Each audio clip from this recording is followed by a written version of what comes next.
Hello everyone. इस video में हम डिस्कस करेंगे CSIR UGC नेट मैथमेटिक्स जून 2024 में टॉपिक रियल एनालिसिस में से पार्ट बी के जो भी क्वेश्चंस पूछे गए थे उनके सॉल्यूशंस के बारे में सॉल्यूशंस को डिटेल में डिस्कस करेंगे और थोड़ा आइडिया लेंगे कि एग्जाम में इन क्वेश्चंस को किस तरह से अटेम्प्ट किया जा सकता था ताकि अपना टाइम बच सकता। तो स्टार्ट करते हैं फर्स्ट क्वेश्चन से। फर्स्ट क्वेश्चन है let a and be a bounded sequence. Bounded word आ गया। आपको अगर रियल एनालिसिस का क्वेश्चन अटेम्प्ट करना है तो इन छोटे छोटे वर्ड्स पे एग्जांपल सेट कर लेनी चाहिए। A and be a bounded sequence. Bounded है तो कौन कौन से सीक्वेंस आपके माइंड में आ जाने चाहिए। सबसे पहले तो आप सोचोगे कि कोई कांस्टेंट सीक्वेंस हो सकता है, 1/n का सीक्वेंस, 1/n टाइप का सीक्वेंस हो सकता है, -1n टाइप का सीक्वेंस हो सकता है, साइन एन टाइप का सीक्वेंस हो सकता है, कोस एन टाइप का सीक्वेंस हो सकता है। ये बातें एकदम से माइंड में आ जानी चाहिए कि जब बाउंडेड सीक्वेंस हमें वर्ड दिखा। आर में है क्लियर है, which of the following is false. गलत स्टेटमेंट हमें चाहिए, सही वाली नहीं ढूंढेंगे। इसका मतलब 3 सही ऑप्शन बीच में पड़ी हैं और एक गलत है, वही हमें ढूंढनी है। ऑप्शंस में है इफ लिमिट इनफिमम वर्ड आया है, लिमिट सुप्रीमम वर्ड आया है, इनफिमम वर्ड आ चुका है, फिर लिमिट सुप्रीमम। तो घूम फिर के वो 4 वर्ड जो हम सीक्वेंस में हमेशा से पढ़ते आए हैं उनके ऊपर बात की गई है। एक बार लिख लेते हैं जल्दी से। इनफिमम ऑफ ए एन आता है सबसे पहले, then limit infimum of a n आता है, यहाँ पे एन अप्रोचेस टू इन्फिनिटी भी ले सकते हैं। देन लिमिट सुप्रीमम आता है और then supremum of a n आता है। तो ये 4 वर्ड हम पढ़ते हैं। सीक्वेंस बाउंडेड है तो इनमें रिलेशन कौन सा होता है, सबसे छोटा कौन होता है, लिमिट, सॉरी सबसे छोटा infimum of a n, then limit infimum, limit supremum और सबसे बड़ा सुप्रीमम ऑफ ए एन। ये 4 बातें हम करते हैं। अब आइए पढ़ते हैं आगे ऑप्शंस। इफ लिमिट इनफिमम मतलब ये सेकंड वाला पार्ट इक्वल है लिमिट सुप्रीमम के, ये थर्ड के इक्वल है। सेकंड और थर्ड आपस में क्या दे रखे हैं, equal, then sequence is convergent.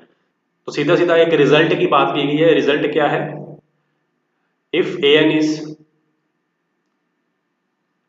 Bounded sequence, अगर ए एन कोई बाउंडेड सीक्वेंस है and limit n approaches to infinity infimum of a n equal होगी limit n approaches to infinity supremum of a n, if and only if a n is means sequence a n is convergent.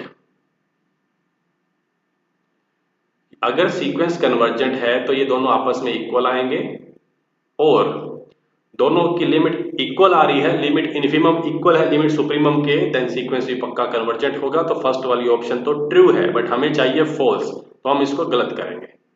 ठीक है, ये first result के ऊपर काम बना। आगे देखते हैं इनफिमम ऑफ ए एन। बात किसकी की गई, इस फर्स्ट वाले की। ये फर्स्ट है जो इक्वल है लिमिट सुप्रीमम, इस थर्ड वाले के इक्वल है, मतलब 1 इक्वल टू गिवन है 3 के।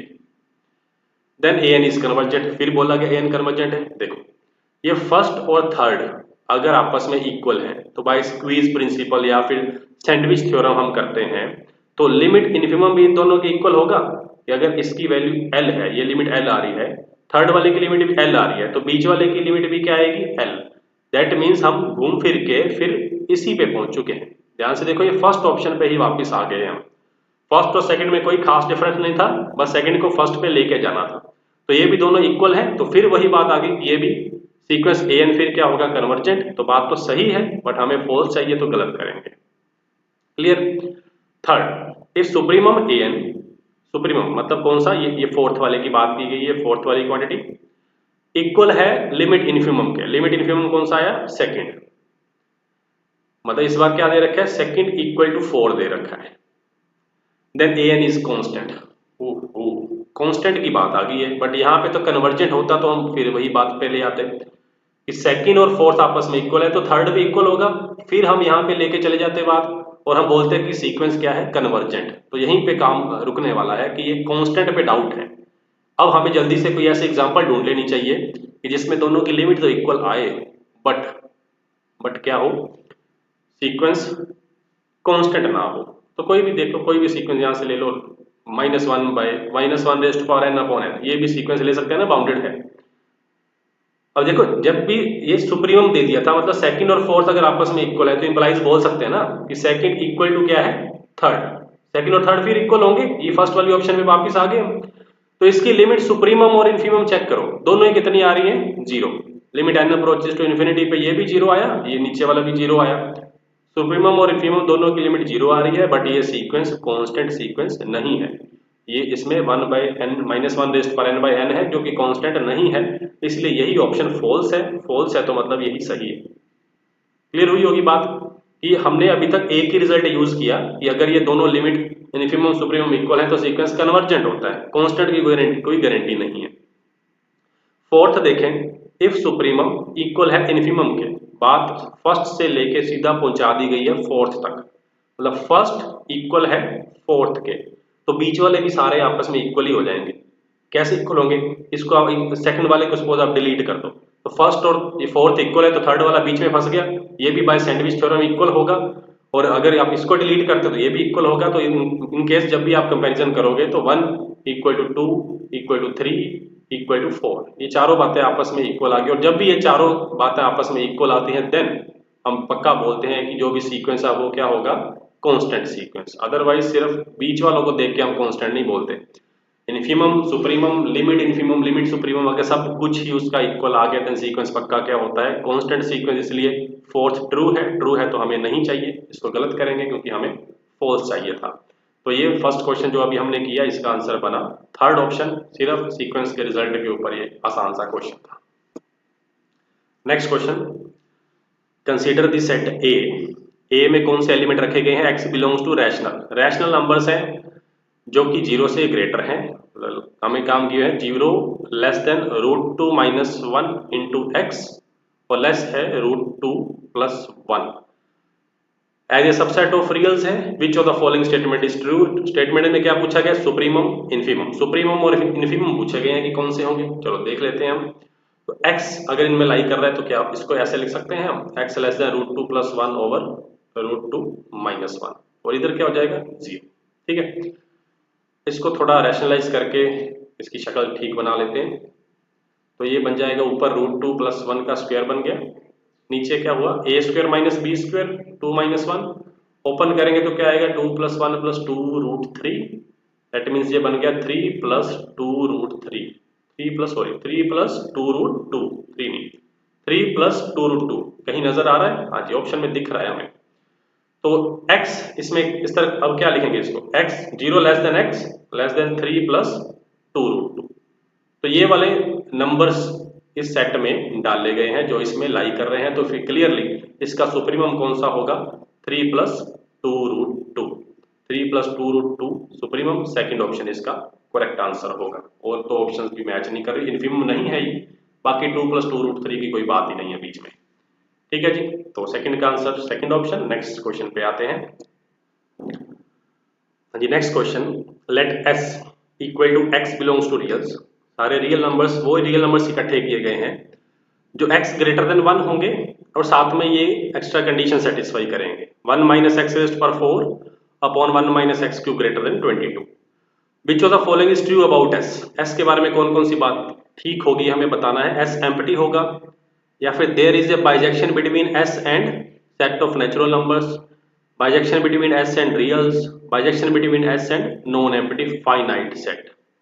तो इसके लिए हमें सबसे पहले s देख लेना जरूरी होगा कि s कौन सा सेट है।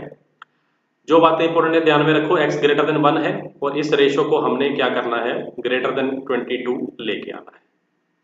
अब x ग्रेटर देन 1 है तो क्लियर है कि x⁴ भी ग्रेटर देन होगा 1 के एंड x³ भी ग्रेटर देन होगा 1 के।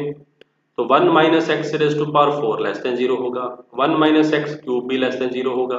डिवाइड करेंगे तो ये वाला जो भी रेशो आने वाली है ये ग्रेटर देन 0 हो जाएगी। दो नेगेटिव नंबर्स को डिवाइड करोगे तो ग्रेटर देन 0 मिलेगा। अब x ग्रेटर देन 1 है तो थोड़ा इसको इस तरह से सोचो कि x जब भी बहुत बड़ा हुआ, x अगर वेरी लार्ज नंबर लेते हो आप, तो उस केस में x⁴ में और x⁴ - 1 में कोई खास डिफरेंस नहीं रह जाएगा, अप्रोक्सीमेटली इक्वल होंगे अगर ये वेरी लार्ज नंबर है तो।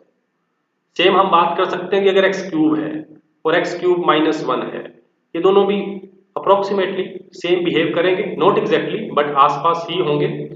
x⁴ - 1 एक्स रेस्ट पर 4 जैसा ही काम करेगा और एक्स क्यूब जैसा ही ये काम करेगा।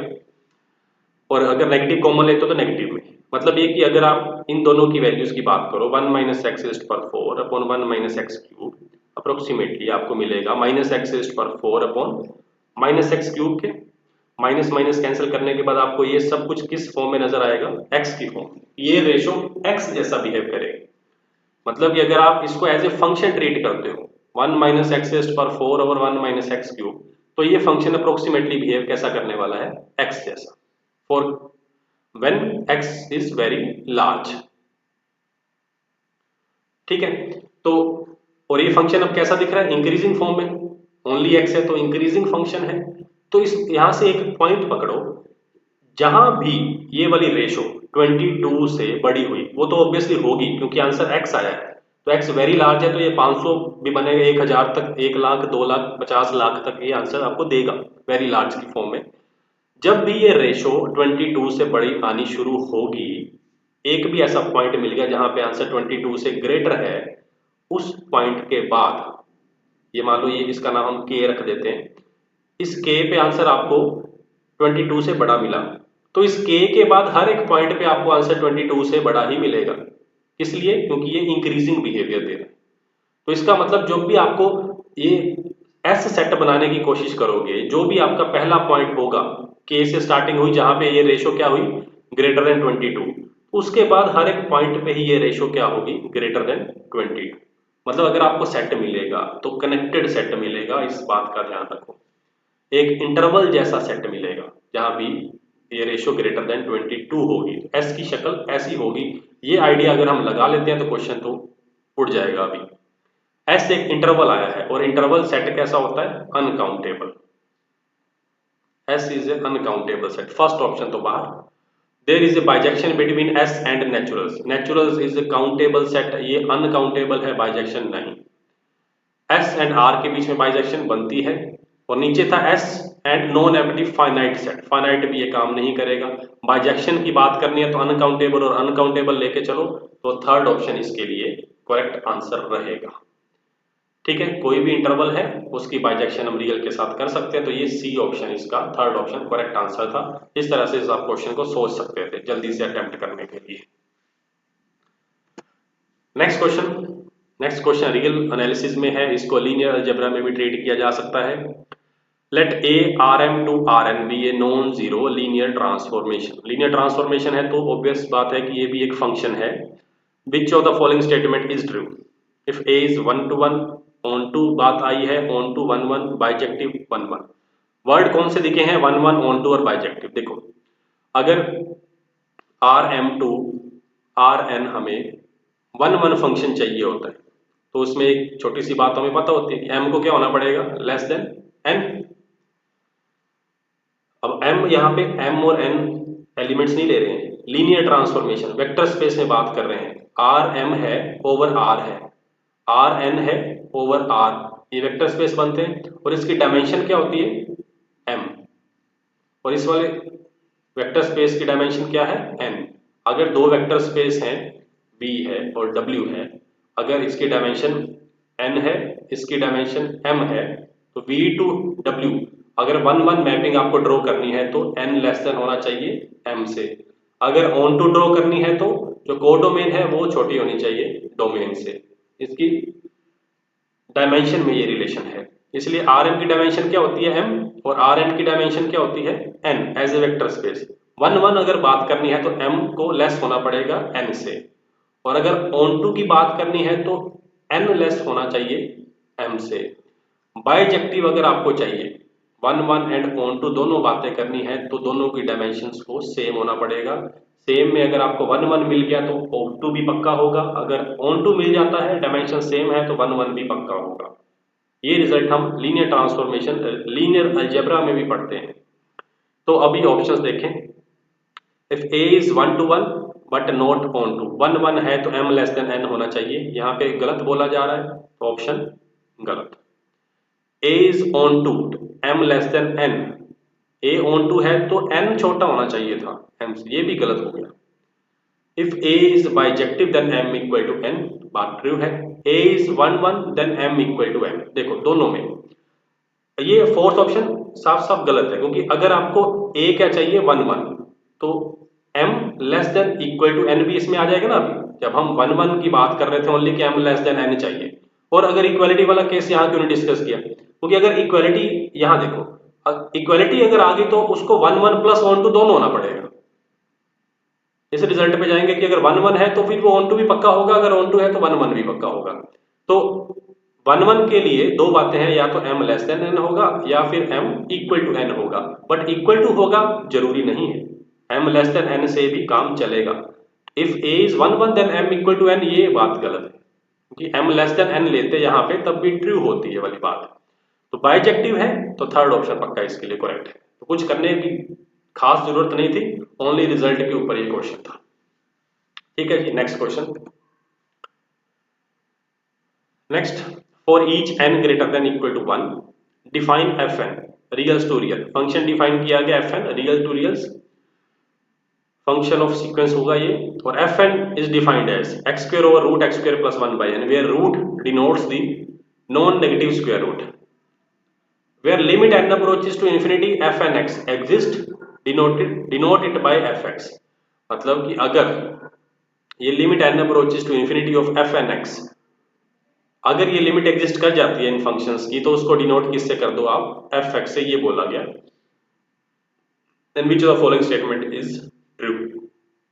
there exists x belongs to R such that fx is not defined। fx 0 है, x है या mod x है, ये बात हमने करनी है। तो सबसे पहले हम fx पे फोकस रखते हैं कि fx क्या होगा।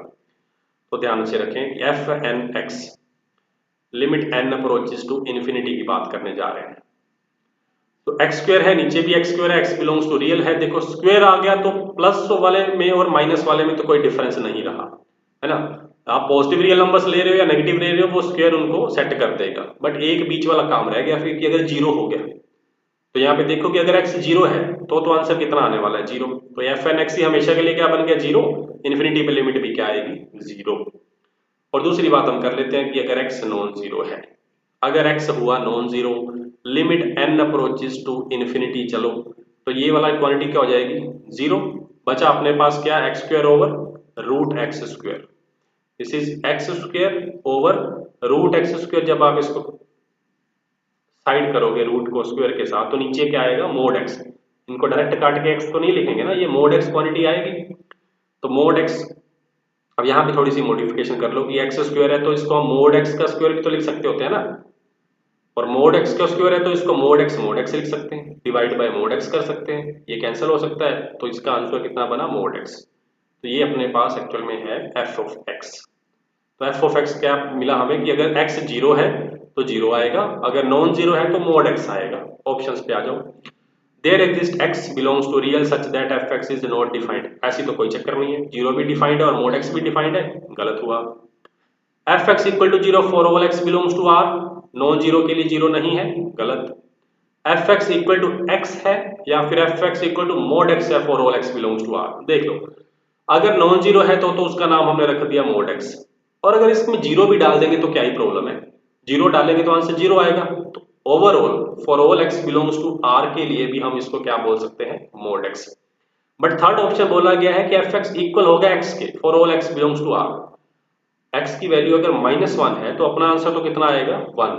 मोड के कारण आंसर 1 आएगा, बट यहाँ पे आंसर की डिमांड है -1, तो ये गलत। इसका मतलब आंसर कौन सा करेक्ट है, फोर्थ ऑप्शन। तो ये भी कुछ ज्यादा मुश्किल क्वेश्चन नहीं था, आसान क्वेश्चन था, फोर्थ ऑप्शन इसका आंसर। नेक्स्ट क्वेश्चन पे आते हैं। Next, let S be a dense subset of R। First line पढ़ी, डेंस सबसेट माइंड में आ जाने चाहिए कि हमने जो पढ़े होते हैं डेंस, एक तो रैशनल नंबर्स और इररेशनल्स भी डेंस सबसेट होते हैं रियल्स के। ठीक है, इतनी बात पढ़ के माइंड चल गया अपना यहाँ तक। F R to R be a given function, okay, f कोई रियल टू रियल एक फंक्शन है। Define g S to R, f तो दिया गया है आर टू आर, ये एक इंफॉर्मेशन है अपने हाथ में, और जी है एस टू आर, और एस था डेंस सबसेट ऑफ आर। इसका मतलब आप ये फंक्शन रैशनल से भी डिफाइन कर सकते हो, इररेशनल से भी डिफाइन कर सकते हो, और रिस्ट्रिक्शन लगा दी गई है कि जी एक्स इक्वल हो गया एफ एक्स के। जब भी आप एस में बात कर रहे हो तो दोनों ने आंसर क्या देना है, सेम। एफ एक्स इक्वल है जी एक्स के for all x belongs to s। चलो ठीक है, which of the following statement is true, true वाली बात हमें फाइंड करनी है। If f is a continuous on the set s, f real पे डिफाइन है ध्यान रहे, then f is continuous on r minus s। अगर डेंस वाले सेट पे ये कॉन्टिन्यूस है तो उसके कॉम्प्लीमेंट पे जो भी सेट बाकी बचेगा उस पे भी ये फंक्शन क्या होगा, कॉन्टिन्यूस होगा। तो चलो इस ऑप्शंस को देखो, आपको आइडिया हो जाएगा कि कौन से फंक्शन की बात ये करने जा रहा है ऑप्शन में। If g is continuous then f is continuous on s, if g is identically zero f is continuous on r minus s then f is identically zero. कुछ ना कुछ आइडेंटिटी थ्योरम जैसा लग रहा है। If g is identically zero, f is continuous on s, then f is identically zero।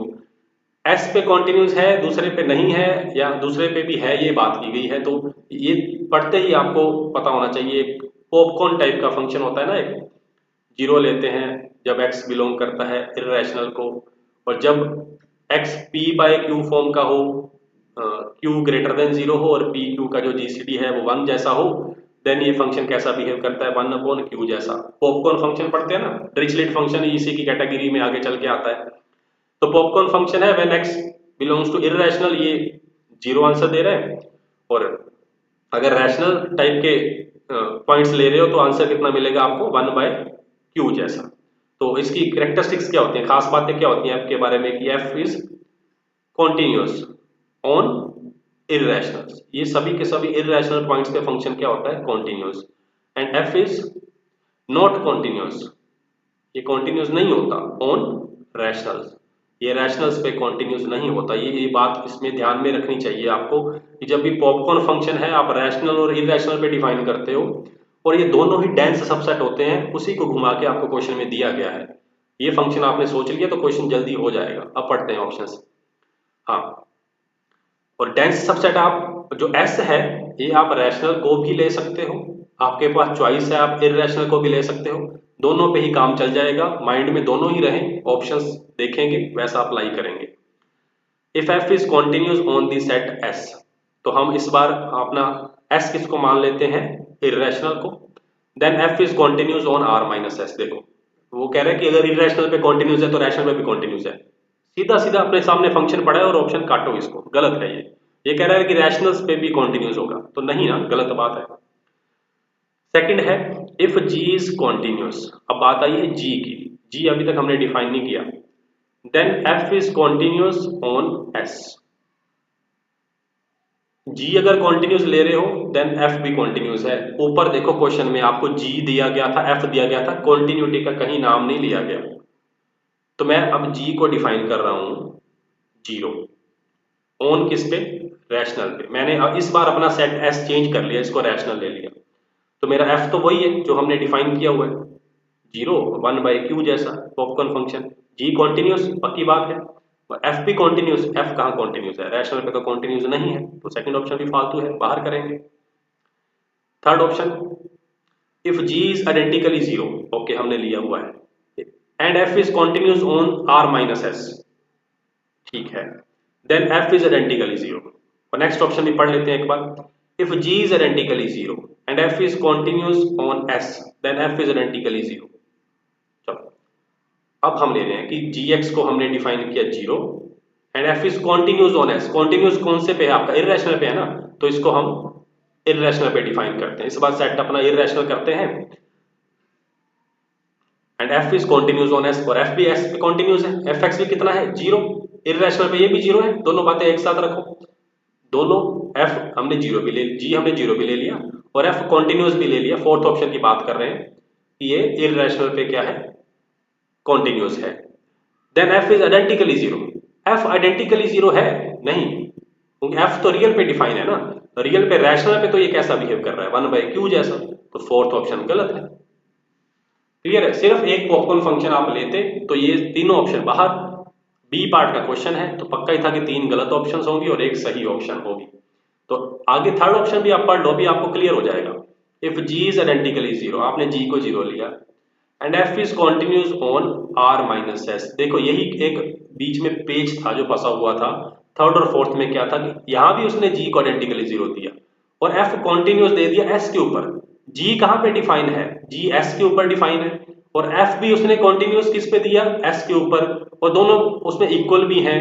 तो यहाँ पे तो दोनों सेम सेट के ऊपर बात की गई थी। यहाँ देखो जी जीरो दे रखा था, बट एफ की कॉन्टिन्यूटी दूसरे वाले पार्ट पे दी गई है, आर माइनस एस पे जीरो, और उसके साथ जीरो मैच करेगा तो फंक्शन पक्की बात है, by identity theorem identically zero हो जाएगा। तो थर्ड ऑप्शन इसके लिए करेक्ट आंसर बना। क्लियर है जी, ध्यान से देखना इस क्वेश्चन को, ये अच्छा क्वेश्चन था। नेक्स्ट क्वेश्चन, नेक्स्ट क्वेश्चन काफी आसान है। The cardinality of the real numbers e raised power x plus x equal to 1। रियल में ऐसे क्वेश्चन जरूर पूछ लिए जाते हैं जो कि काफी आसान होते हैं। अभी आपको सिर्फ x बताने हैं जो दोनों तरफ इक्वल आंसर देंगे। तो हम ग्राफिकली मेथड से जाते हैं। e रेज़्ड पावर x का ग्राफ आप सबको पता होता है, y equal to e raised power x, और मतलब इसको y equal to e raised power x मान लेते हैं, और ये दूसरा function y equal to 1 minus x. Y equal to 1 minus x कैसा होगा, x plus y equal to 1 जैसा। तो पॉइंट्स कौन से आए आपके, एक तो 1 0 और दूसरा 0 1। ये भी e रेज़्ड पावर x भी x रेज़्ड पावर 0 पे 1 आंसर देगा ना। तो ये लाइन है जो इन पॉइंट्स में से पास कर रही है। दोनों टकराए कहाँ पे, इंटरसेक्शन कहाँ पे हुआ, 0 1 पे। अगर x की वैल्यू 0 लेते हो और y की वैल्यू 1 तो दोनों इक्वल आएंगे। यहाँ भी चेक कर सकते हो कि x इक्वल टू 0 पे दोनों सेम आंसर दे रहे हैं, और कहीं भी इनका ग्राफ इंटरसेक्ट नहीं कर रहा तो एक ही आंसर है, यूनिक आंसर आएगा। कार्डिनलिटी सेट की कितनी हो जाएगी, 1। सेकंड ऑप्शन इसका करेक्ट आंसर। ठीक है जी, बहुत आसान क्वेश्चन है। Next question, let C be the collection of all sets S। सभी के सभी सेट S लेने हैं, such that power set S is countably infinite. सब सेट के ऊपर भी अमूमन क्वेश्चन पूछ ही दिया जाता है रियल्स में। S is countably infinite, which of the following statement is true. कोई भी सेट S है, उसका पावर सेट, अगर सेट में n एलिमेंट्स हैं तो पावर सेट में कितने एलिमेंट्स होंगे, 2 रेज़ टू पावर है। और अगर तो ये फाइनाइट है, ध्यान से देखो कि अगर सेट S फाइनाइट हुआ तो ऑब्वियस सी बात है कि उसका पावर सेट भी क्या होगा, फाइनाइट। तो काउंटेबली इनफाइनाइट तो नहीं होगा अगर S फाइनाइट है तो। ठीक है, there exist a non empty finite set in C। तो ये तो फालतू ऑप्शन है, गलत करो ना। सी में क्या दे, सी इज ए कलेक्शन ऑफ, मतलब सी में वो कह रहा है कि कोई फाइनाइट सेट बैठा होगा नॉन एम्प्टी, और जो कि इसका सबसेट मतलब पावर सेट क्या आ जाएंगे, काउंटेबली इनफाइनाइट। तो गलत है। आगे है, there exist a countably infinite set in C. जो सी के अंदर आप सेट रखने जा रहे हो एस टाइप के, अगर ये काउंटेबली इनफाइनाइट हुआ, काउंटेबली इनफाइनाइट तो सोचो कैसा हो सकता है, नेचुरल जैसा ले लो, इंटीजर जैसा ले लो, रैशनल लो, होल नंबर्स लो। काउंटेबली इनफाइनाइट तो नेचुरल जैसी शक्ल होगी, नेचुरल के साथ बाइजेक्शन तो होगी उसकी ना। तो नेचुरल्स की कार्डिनलिटी कितनी होती है, हम बोलते हैं कि एलिफ नोट। और इसके पावर सेट की अगर बात करें तो कितना हो गया, 2 raise to power aleph naught, that is aleph 1। Aleph 1 किसकी कार्डिनलिटी होती है, रियल्स की। और यहाँ पे बात फिर किसकी होगी, अनकाउंटेबल। तो सीधी सी बात है कि अगर आप सेट को काउंटेबली इनफाइनाइट ले रहे हो तो उसका पावर सेट पक्का क्या होगा, अनकाउंटेबल। काउंटेबल होने का सवाल ही पैदा नहीं होता, ये अनकाउंटेबल होगा। तो अब बट हमें काउंटेबली इनफाइनाइट सबसेट वाला सेट चाहिए था, सेकंड ऑप्शन भी गलत है। थर्ड देखो, there is an uncountable set. अब सेट ही खुद अनकाउंटेबल है तो उसका पावर सेट करोगे तो वो तो पक्का ही क्या होगा, अनकाउंटेबल। सेट अनकाउंटेबल है तो उसका पावर सेट भी क्या होने वाला है, अनकाउंटेबल। थर्ड तो बिल्कुल ही फालतू सी ऑप्शन थी। तो सी इज एम्प्टी सेट, तो बात सिर्फ यही थी कि ऐसा कुछ होगा ही नहीं। अगर आप फाइनाइट सेट ले रहे हो तो पावर सेट फाइनाइट आएगा। सेट अगर आप काउंटेबली इनफाइनाइट ले रहे हो तो पावर सेट अनकाउंटेबल ही बनेंगे, यही सोचोगे। और अनकाउंटेबल के तो अनकाउंटेबल बनेंगे ही। तो ऐसा कोई भी सेट होता ही नहीं है जिसके पावर सेट आपको क्या मिल जाए, काउंटेबली इनफाइनाइट। तो C is empty set, fourth option इसका करेक्ट आंसर। ठीक है जी, तो ये क्वेश्चंस थे रियल एनालिसिस के जो भी पार्ट बी में पूछे गए थे। होप्सो ये क्वेश्चंस आपको समझ आए होंगे। तो कोई भी क्वेश्चन इसमें कोई खास टफ नहीं था, अगर आपने रियल एनालिसिस को थोड़ा अच्छे से पढ़ा है तो जल्दी अटेम्प्ट होने वाले क्वेश्चंस थे। तो नेक्स्ट वीडियो में हम रियल एनालिसिस पार्ट सी के क्वेश्चन डिस्कस करेंगे। तब तक आप इस वीडियो को अच्छे से देख लीजिए। तो मिलते हैं नेक्स्ट वीडियो में। Thank you very much.